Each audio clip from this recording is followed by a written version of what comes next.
All right. So again, this is for the Catalyst Grant Pilot Program. I want to first introduce uh, myself. My name is Emily Shivers, and I am the Grants and Public Programs Manager for the Boise City Department of Arts and History. So nice to meet you. I've been in my role for about 7 months, and I'm so happy to be here and supporting and working with all of you. You can see my contact information here on the screen. I'm also testing out office hours. So if you have questions about a grant proposal or an idea that you'd like to run by me, you can access my office hours from our webpage, and I'll talk a little bit more about that and show you how to navigate to that page at the end of the presentation. They're currently offered Wednesdays and some Thursdays from 9 to noon. But if those times don't work for you, please let me know, and I would be happy to schedule a time for you outside of those office hours that work for both of us. We'll go ahead and talk about the agenda for today. We're going to cover the Catalyst Grant overview. We'll go through criteria, types of programs, application basics, suggestions, and then questions that you might have. I just encourage you to use the Q&A function. So if you have questions that come up that I don't answer, I'll be going through all of those at the end of the presentation to hopefully get you that answer. And if I can't answer it live, I will reach out to you. I have all of your emails, so I can reach out to you and address that outside of the presentation. All right, so the Catalyst Grant is a pilot program that Boise City Department of Arts and History is starting this year. And it's a one-time funding opportunity that will support small-scale and medium-sized arts, history, and cultural activities like public programs, events, projects, exhibitions, tours, you name it. Beyond that, that happened throughout the year prior to September 30th of 2024. This catalyst was chosen as the name because we really wanted to spark ideas and be able to have these projects happen more quickly or more frequently throughout the year versus our annual program, which only offers funding once at the beginning of our fiscal year. So we were hoping that this might spark some new ideas, new projects, and provide funding for those things. The details of the program, there is $40,000 that we have available in funding. There's 4 rounds, so in each round, there'll be about $10,000 available for individuals and organizations to apply for. Each award is $2,000, so it's a standard award size of $2,000. And we will be, as I mentioned, accepting applications in 4 rounds. So deadlines happen. There was already a deadline in February, but moving forward, we have deadlines in April, June, and August. And I'll talk more about that in a moment. We also have, so I've mentioned 5 projects will be awarded in each round. So $10,000 will be funded in each round. Activities must be completed with final reports submitted prior to September 30th, 2024. For round 4, we understand that the timeline is a little tight, so we are able to accept the final reports by October 15th for round 4. All right, so I mentioned timelines for our applications. So we are in round 2. So they opened on March 4th. They opened this week. They are currently open now. You can start submitting or working on proposals and applications through our Zoom Grants software, which I'll talk about. And they close on April 5th, 2024. So you have about a month to work on those proposals and submit those. As you can see, we're hoping to provide notifications to applicants by April 26th. That timeline worked really well in round 1, so we're going to continue the same timeline. Gives us about 3 weeks to get a decision to you. And then again, as I mentioned, the final report will be due by September 30th of 2024. All right, so we'll dive right into program eligibility. And just as a reminder, if you did have any questions, the Q&A function is available to use. So please feel free to ask questions and I'll get to those at the end of the presentation. So we'll go ahead and go into program eligibility. So there are things that you should be considering before even starting an application. That includes this proposals must be completed by an individual or a representative of an organization or a nonprofit friends group of a government entity. So they also need to directly benefit residents of Boise, the city of Boise. That means that it could be an organization or a group that is based, or an individual artist that is based outside of city limits. But whatever the project program that you're proposing has to happen within Boise city limits and impact Boise residents. So that's something to just keep in mind as you're developing or looking at venues or options for your project. We also hope that require that it meets Americans with Disabilities Act, ADA Act. So any venues that you choose, make sure that's something that you're considering so that it's accessible to, again, Boise City residents and those maybe with disabilities. We also ask that it comply with the Department of Arts and History's Equal Opportunity Statement. So that reads that Boise City Department of Arts and History does not discriminate in its programs and activities on the basis of race, religion, national origin, sex, age, sexual orientation, gender identity, and or disability. So please make sure that your project or proposal is in compliance with that statement.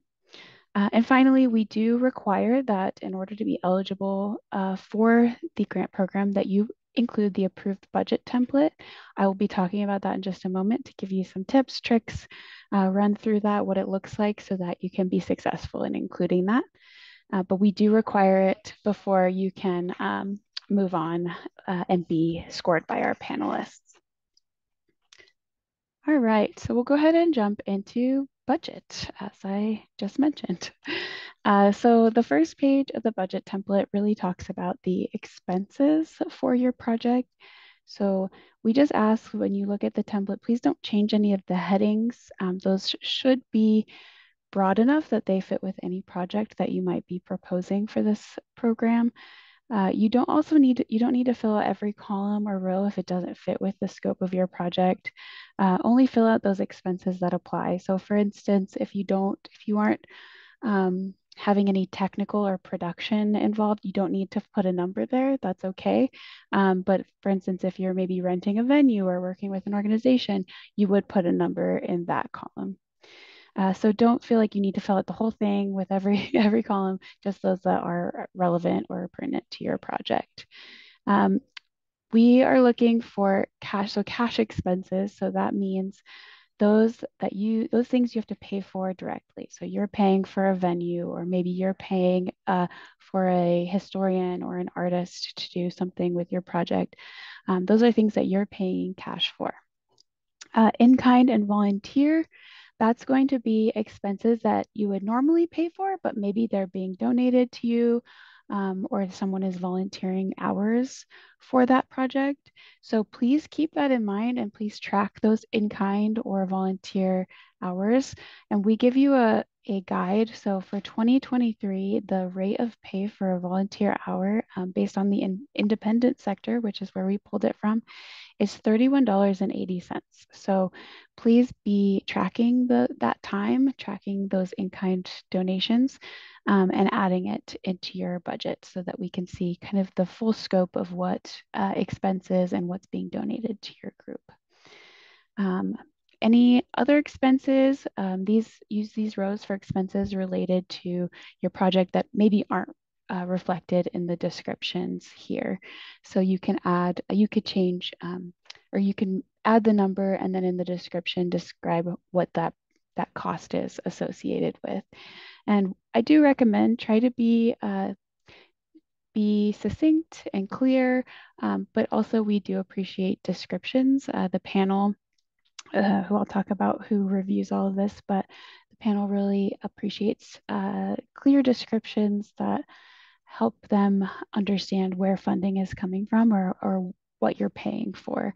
So we do recommend being descriptive in that box. All right, so that's a quick overview of the expenses. The other portion of the budget template that we will be asking you to fill out is income. So you don't need to fill out every row or column. We're just giving you this template as a guide. but secured means those are confirmed funds that you already have that you know are going towards your project or proposal. Expected would be funds that you're requesting, or maybe you're in the process of doing a donation, like a campaign, or you're working on filling out other grant applications. Those are expected funds because you haven't secured that money yet in your budget. We do want to see both. I do recommend, again, any notes that you can make about where that funding is coming from would be really helpful. The standard award size for the grant is $2,000, and that is already listed in the Excel sheet. So please feel free to keep that there. You don't need to change it. That is already correct and up to date for your project. And then project expenses, you'll notice there's this big red $2,000 button at the bottom. That when that number matches, and I'll go back just briefly in the presentation, the number above, so basically your expenses must match whatever income that you are anticipating or have secured. So those numbers need to match, and when they do, that will turn green, and that's your green means go, you're good to go. So keep that in mind as you're thinking about it. Basically, the budget helps you see, do you have the money, enough money coming in to pay for your project to make sure that it's successful and happens the way you want it to. All right, so that's budget. Again, Q&A is available, so if there are any questions that come up or anything that you want to know more about, please feel free to use that Q&A. Or again, I'm happy to meet with anyone at any time in my office hours. You can give me a call for any quick questions, but for now, if you want to use the Q&A, I will look at those at the end. All right, we'll move on ahead to criteria. So when you're thinking about your project or proposal, or maybe there's something that you really want to do, the program review criteria, this is what our panelists are really going to be looking at and looking for when they're reviewing the applications. So first, just briefly to look at the breakdown of the criteria, we have the following here. Quality will be 20%, community benefit 20%, alignment with Boise City or City of Boise and Arts and History Department mission is 20%. Accessibility and management are also both 20%. So I'll go through and kind of break down what each of those things mean to give you a better idea of what they'll be reviewing applications on. So first off, quality, basically a clear description of the project.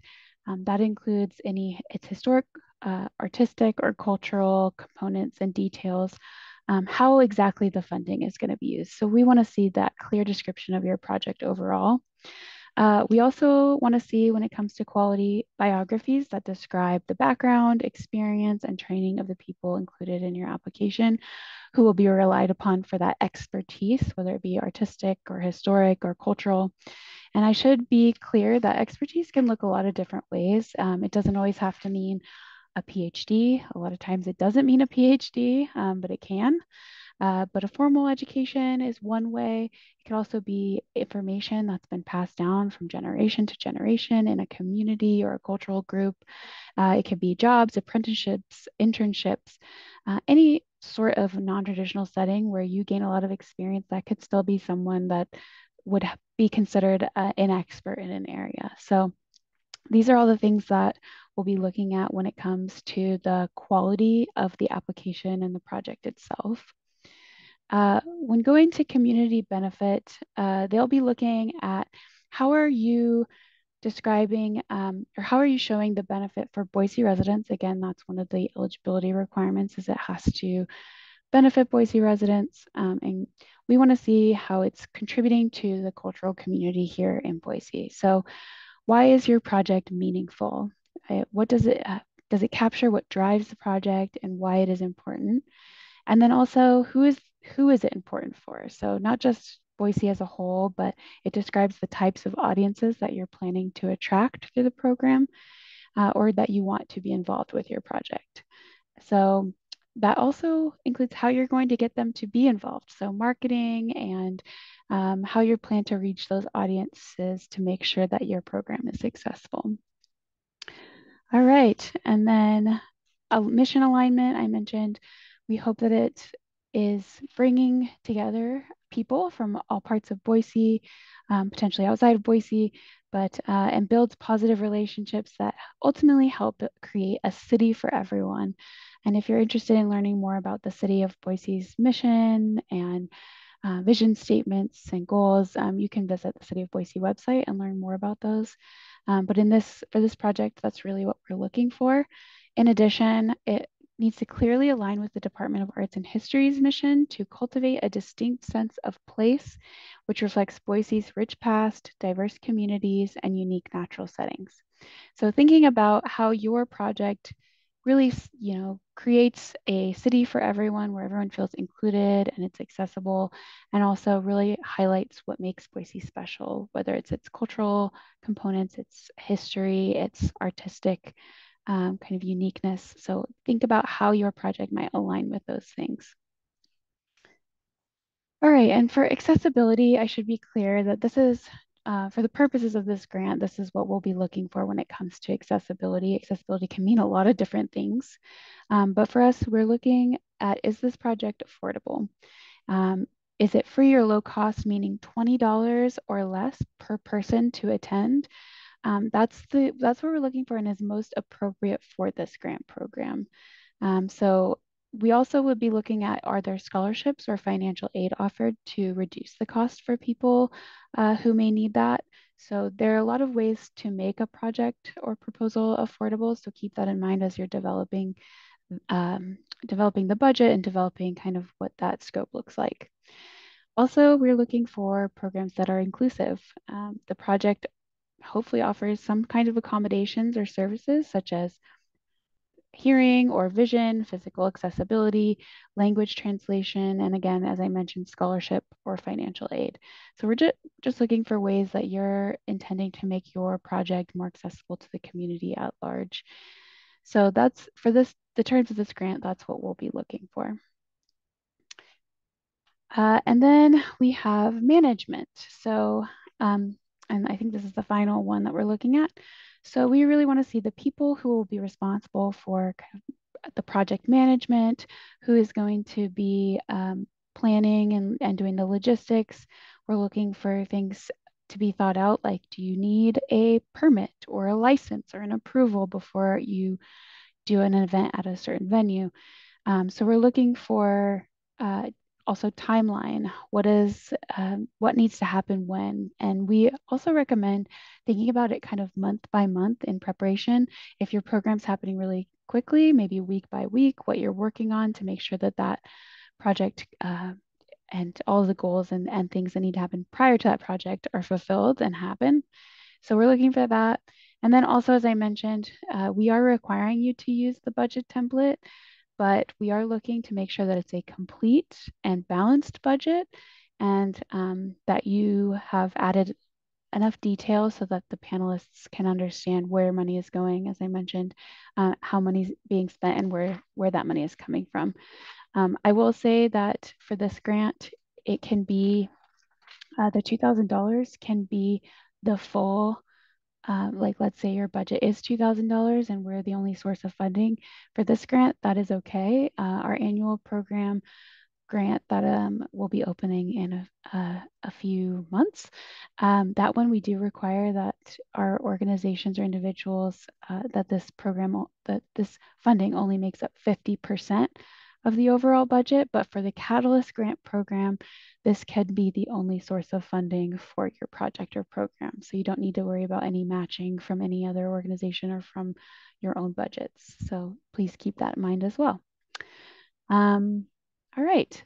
A few special considerations that we'll be making for this grant is we really want to know if you're a first-time applicant. And when we say first-time applicant, we mean that this is your first time applying to any grant program with the Department of Arts and History. So even though you may have applied, so if you have applied for an annual grant program in the past, we would not consider that a first-time applicant. If you haven't applied for a grant from us, then that would be a consideration. So, and also we're also looking to give special consideration to people who attend in person or virtual or recorded information sessions. So if you're live with me here today, that counts. If you watch this recorded session at a later time on YouTube, that also counts. Or if you consult with me before, whether it's an office hour or maybe a phone call or a meeting, all of that would be considered consulting with staff. So those are all things that we're hoping that you do to help just help you be more prepared, be better prepared for the application process, help give you feedback on your proposal, and hopefully help you be more successful, not just with this, but down the road for other funding opportunities that you might apply for elsewhere. And we all also will be looking, if applicable, outcomes related to past year's Arts and History Grant Awards. So for instance, if people didn't fulfill what they said they were going to do, or this is probably very rare, but we will keep that in mind as we're looking at funding, and I will make sure that the panel is aware of those things. All right. So we'll just quickly talk about types of projects that we've seen. And this is a list that is not a requirement. It is including but not limited to. So performing arts, we've seen dances, we've seen musical performances, visual arts like exhibits, exhibitions of work. It could be collaborations, initiatives from community cultural groups, historical or preservation projects, literary-based community and cultural events, educational programs, workshops, classes, and exhibits. So this is not an extensive list or an exhaustive list. This is just some ideas of things that we have funded in the past that would be potentially funded under the Catalyst Grant Program. All right, and then I'm going to just go through a few quick basics of the application and give you also a few suggestions in just a moment. I'm going to quickly check and see if I have any Q&A. It looks like no questions submitted. So again, just if you have any questions that come up, please feel free to use that. But if you don't, no problems. All right, we'll go ahead and dive into application basics. So the Department of Arts and History uses a program called Zoom Grants. It is a online software that you can sign up for if you don't already have an account. It should be free. It's zoomgrants.com. If you go there, you can create an account. If you already have an account, please try to use that account, that existing account, especially if it's an organization. Maybe you've had someone in your organization leave.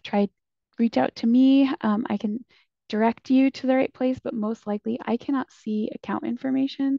So my number one recommendation is if you're having any issues signing into an account, if any issues with something looks wrong or missing, I highly recommend just reaching out to questions@zoomgrants.com through email.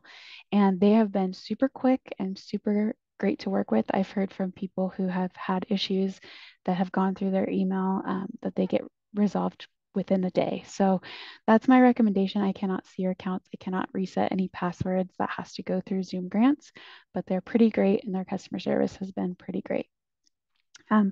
If you need help, there's also Zoom Grants tutorials. There's a website that they have called Zoom Grants University. So if you want to learn how to do anything, that's also a great place to look to just get more comfortable and situated with Zoom Grants. They also have an FAQs and help page, and that's where you're probably going to find that questions@zoomgrants.com email for anything that maybe isn't listed there or that you have more issues with. All right. And then you'll need, to apply, you'll need to log into Zoom Grants. Again, you'll have to either create an account if this is your first time using it, or you can log into an existing account. You'll see all of the application questions listed. You'll also be able to submit an application budget. And then there are other attachments that you can add to your application. Those are optional. The only things that we are going to be really reviewing and scoring in that criteria are your application question, your answers to those application questions, as well as the budget that you submit that is a requirement. So anything else is extra, it's not required. You're more than welcome to add photos, videos, anything that you feel helps paint a picture of what you're trying to do, but it is not required and will not be a part of the scoring. All right, and I want to make sure to mention that if you need any assistance with the application process, you need any persons with disabilities or those who maybe require language assistance, we want to make sure that we offer those accommodations for you to be able to participate in this as well. So if you anticipate needing those accommodations, just email me. My email is again on this PowerPoint on the website, or you could give me a call as soon as possible, and we will work on making those accommodations so that you have access to those things and can apply. All right. If you are awarded kind of after the application process, I should just quickly mention that our panelists is a group of community members that have expertise in historic fields, artistic fields, or cultural areas. And so that group of community panelists get together, they score applications based on a rubric that is directly pulled from those criteria. And then they make those decisions. And then we notify you, as I mentioned, about 3 weeks after the application deadline. And so again, that is the group that is making those decisions. So if you meet with me, I'm happy to provide some suggestions, but I am not on the team that makes those decisions. So I want to make sure that that is clear. I just help facilitate those conversations. So but please reach out to me. I'd be happy to review anything in advance or answer any questions. All right, so if awarded after that process, you get a notification letter that you've been awarded. The next steps would be we would ask you to sign a City of Boise agreement. That's basically the contractual agreement between the City of Boise and you or your organization saying that you're going to do the project that you said that you applied for the funding for, and you would follow all of the things that you said that you would do. And then we also ask that you submit a W-9 and then submit an invoice through Zoom Grants. So one thing that's a little different about from our annual program with the Catalyst program, we will be awarding 100% of the funds upfront. So that $2,000 funding, that award would be given to you after we receive that invoice for, we would be able to pay out that amount. And then, and so that's a little different than our annual program where we actually split it 80% up front and 20% at the final, once the grant is completed. So that's just something to keep in mind. It's a little different. We also require a final report. So we ask that you submit the final report and within about 30 days of the completion of your project, but really the deadline is no later than September 30th, 2024. So just keep that in mind as well. It's sometimes easier to just submit the final report once the project's over so that you don't have to think about it, but there is some wiggle room there and you have some time to complete that. So it doesn't have to happen right away. And then we also require 5 photos uploaded with your final report. We just ask so we can catch a glimpse of what that project looked like,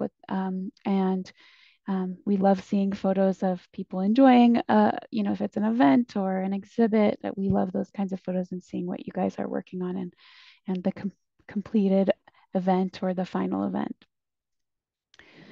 All right, so kind of the last piece of this, I'm just going to go through some suggestions and then we'll go through the Q&A. I see a question in there right now.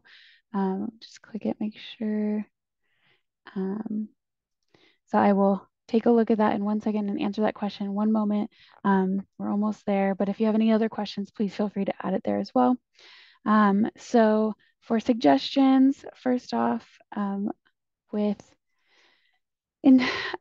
application questions, so we ask that you review the guidelines and criteria really carefully for the Catalyst grant.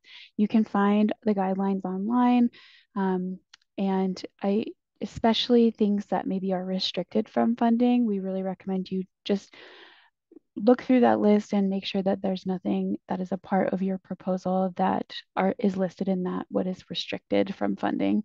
So really highly encourage you to do that, but just review the guidelines and the criteria really carefully before you apply. We also ask that you're thinking about your application questions and really answering those clearly and concisely, and get help if needed. I'm here again to review anything. I just ask that you give me at least a week in advance of the deadline because I get quite a few that happen very close together. And so I want to make sure that I have the time to dedicate to your application and can give you really good constructive feedback on that. So just let me know. I'm happy to. You can reach out to me in an office hour. We can schedule an office hour. We can schedule a separate meeting. You can email me, call me. Just let me know if that's something that you'd be interested in. I'd be happy to review those and give, again, my feedback or my perspective. Um, we also just ask that when you're writing your application and thinking about all of those application questions, try to make sure you're connecting the dots throughout. We want to make sure that it's a really cohesive application.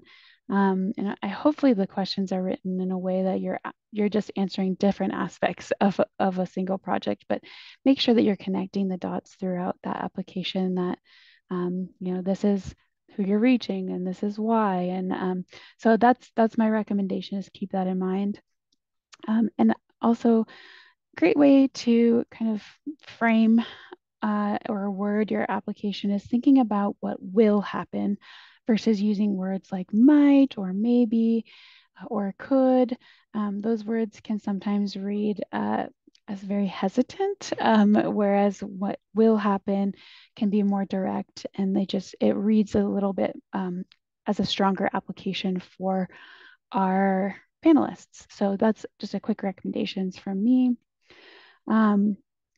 We ask for catalysts specifically that you think about the round that makes the most sense for your project. So there's 4 rounds. We have 3 left at this point. If you're thinking of a project at the end of the summer, you might want to wait a little bit. You might be a stronger application when it's a little bit closer. So keep that in mind. And also that might give you some more time to really identify what details or what steps are needed to really write that application and get you the details needed to make a strong application. So keep timeline in mind when you're thinking about applying. And also, if you're not or if you're not awarded in a round, you can apply again. You can apply for that same project. We just ask, it is the same panel that will be reviewing all 4 rounds. And so if they give you feedback on an application that didn't maybe get approved in a round, please include that feedback, take that to heart, and really think about how you can incorporate that, because they will be the ones reviewing it again in another round. But you are able to apply again if you don't receive funding. If you do get funded, you're only able to receive funding one time for the Catalyst grant. And then some suggestions. So for individuals especially, keep in mind you will be required, in order for us to pay you the $2,000 award amount, you will be required to fill out a W-9. And so there may be some tax implications for you for that. So just keep that in mind as you're thinking about applying. You can include, again, in-kind values in your budget. So if you have quite a bit that's being donated, whether it be at volunteer time or a venue, space, whatever it might be, please make sure that you're accounting for that in your budget and really thinking about how much that's adding to the value of your project. And then we recommend, if you are planning to partner with someone, please confirm those partnerships and really get those set in stone before you apply. You have some time, as I mentioned, 4 rounds, so three left. Make sure that you have you've identified those partners and reached out to them and solidified that before you apply, and that will only make your application stronger. And again, I keep saying it, but I am here to help. I really want to be as helpful as possible to you and provide you with any feedback that I can based off of my experience working with this panel as well as with our grants program. I have office hours, so Wednesdays and some Thursdays from 9 to noon. You can learn more about and register for information sessions on our website. Again, discuss the proposal with me. I'm happy to review it and give feedback. And I just require that 1 week prior to the deadline to give me the time I need to be able to review it. All right. And then finally, last suggestions. If you get the grant, congratulations. We just ask that you follow the instructions that will be provided. You'll get an email with lots of how-to documents of submitting the invoices and City of Boise agreement. So all of that will be provided to you, and you'll get a lot of support after. We will ask that you just continue to refer back to your proposal and what you said you were going to do, and make sure that you're kind of following that roadmap that you set out for yourself. We understand that there may be changes, whether that be financially, maybe a space falls through so you don't have a venue, maybe the speaker you anticipated working with isn't able to come. In the past, a national, international pandemic hits. There's lots of unfortunate unknowns that could happen. We just ask that you reach out to me directly as soon as possible and work with me, and I will give you kind of directions of next steps and what we would ask from you if that really changed quite a bit from your original plan. So just let me know. I'm here to work with you. And then don't forget about your final report. And also those pictures. Sometimes it's the easiest thing to forget is you work on a project and then you forget to take photos of it and really get a sense to capture those moments. So don't forget to either schedule a photographer, hire a photographer. Maybe you have an internal one if you're an organization. Maybe you are a photographer, but make sure you capture those photos, and we just require 5 be submitted with your final report. All right. So again, I'm going to go through the Q&A really quickly. I see a few questions in here. I'm going to go ahead and stop sharing my screen. So right now, I see it looks like someone asked if we've had a grant from Boise Arts and History before, we aren't eligible for this grant. So if you received an annual grant, whether it be this year or in a year prior to now, you're still eligible to apply for the Catalyst Grant Program. Basically, we ask that you don't apply. So if you already received funding for FY24 for our annual program, so that's the current fiscal year that we're in, we ask that you're not eligible to apply for funding for that same project. But let's say you wanted to do something else, work on maybe a different exhibit or an event. You would be eligible to apply for the Catalyst grant for that event. So you are not disqualified if you've received a grant from us before. If it's during this current fiscal year, we just ask that it is a different project than what you received funding for already. So yes, hopefully that's a good answer and something that you wanted to hear. So please apply. We would really love for you to apply. And if you have more questions about that, I'm happy to answer those. So please reach out to me and I can hopefully provide any additional feedback or guidance on that. All right, it looks like I think that's our only question. Thank you so much for joining us today.